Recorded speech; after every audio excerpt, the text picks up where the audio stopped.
신분증으로 많이 사용하는 주민등록증과 운전면허증이 내년부터 확 바뀐다고 합니다. 나의 신분과 운전 라이센스를 인증할 수 있는 유일한 신분증인 만큼 오늘 내용 모르고 계신다면 큰 불편을 겪을 수 있기에 꼭 확인하셔야겠습니다. 아는 것이 돈이다. 국지뉴스 넘버원 KBN 뉴스 지금 시작합니다.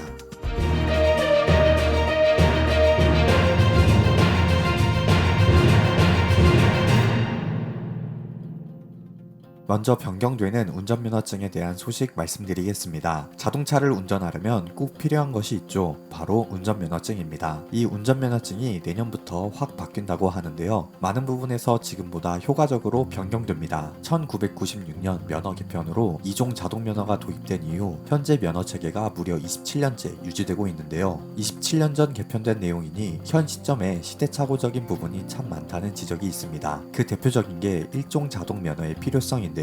그동안의 운전면허 제도는 2종 수동면허를 가진 사람은 7년 무사고면 1종 보통면허로 갱신이 가능했습니다. 또 2종 자동면허를 가진 사람은 추가 시험을 봐서 합격해야지만 1종 보통으로 운전면허를 변경해줬는데요. 이런 제도가 있다고 해도 시간과 비용만 발생하는 굉장히 비효율적인 제도였습니다. 왜냐하면 2021년 기준 국내 전체 등록 차량 대수는 약 2,500만 대인데 그중 무려 80%가 자동 변속기라고 합니다. 80%면 절반을 훌쩍 넘는 수치니 대부분이라고 볼 수 있는데요. 심지어 화물차 같은 특수 자동차도 무려 절반가량이 자동 변속기를 사용하고 있다고 하니 실감이 나는 대목입니다. 현재 1종 보통으로 운전할 수 있는 자동차는 승용차, 15인승 이하의 승합차, 적재 중량 12톤 미만의 화물차, 3톤 미만의 건설기계, 군안차 등을 제외한 총 중량 10톤 미만의 특수 자동차와 원동기 장치 자전거입니다. 만약 가족 여행이랄지 회사에서 팀으로 지역 이동해야 하는 사업을 해야 한다랄지 5인 이상 가족이 편하게 승합차를 구매하실 경우랄지 단체로 이동을 하실 경우가 있을 때 특히 1종이 필요하기 때문에 2종을 따놓고 1종을 또 따지는 경우가 많다고 하는데요. 요즘 다인승 승합차도 자동 변속기 차량이 대부분이기 때문에 사실상 무의미하다고 볼 수밖에 없는 것입니다.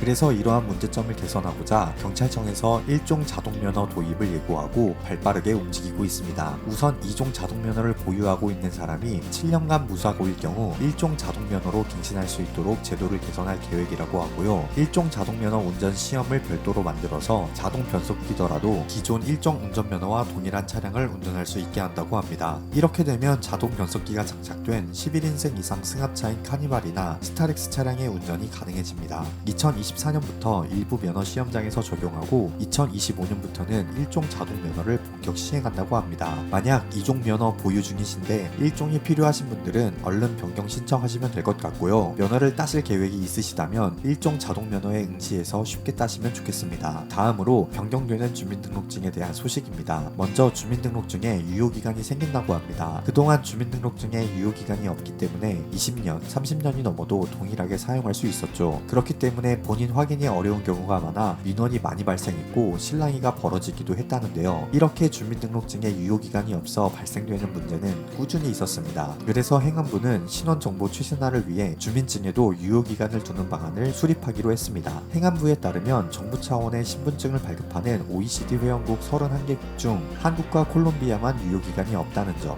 해외 국가 대부분 갱신 주기로 10년을 정하고 있다는 점을 참고하여 한국에도 적용한다고 하는데요. 이와 관련하여 리얼 리서치 코리아가 성인 남녀 4,000명을 대상으로 설문조사를 실시했습니다. 설문조사의 결과 응답자의 47.9%가 주민등록증 유효기간 도입에 찬성했고요. 그 외에 반대 의견은 40.2%, 입장 없음은 11.9%로 집계되었습니다. 또한 가장 적절해 보이는 유효기간을 묻는 질문에는 정부가 제시한 것과 같이 10년이 32.9%로 가장 많았습니다. 주민등록증 유효기간 도입에 더불어 변경되는 소식이 한 가지 더 있는데요. 바로 모바일 주민등록증에 대한 소식입니다. 국무회의에서 주민등록법 일부 개정 법률안이 의결되어 바로 내년부터 실시할 계획이라고 하는데요. 요즘 핸드폰 하나로 결제도 가능하고 최근에는 모바일 운전면허증도 도입이 되어 실물 지갑을 가지고 다니시는 분들이 적어지고 있습니다. 이에 따라 정부도 모바일 주민등록증 도입에 대한 계획을 발표했는데요. 이제는 주민등록증을 들고 다니실 필요 없이 스마트폰에 저장하면 실물 주민등록증과 같은 효력을 지니게 됩니다. 성년 확인이 필요한 때는 물론이고 민원 서류를 발급할 때, 은행에서 계좌를 개설하거나 대출을 신청할 때도 신원증명용으로 사용할 수 있습니다. 1인 1단말기에만 암호화하여 안전 영역에 저장할 수 있고 본인 생체 인증을 거쳐야 사용이 가능합니다. 아마 모바일 신분증 도입되면 가장 우려되는 부분이 도난과 도용일 텐데 이렇게 생체 인증을 거쳐야만 사용 가능하고 분실 시 분실 신고를 하면 즉시 사용이 중단된다고 하니 걱정을 크게 덜 수 있을 것 같습니다.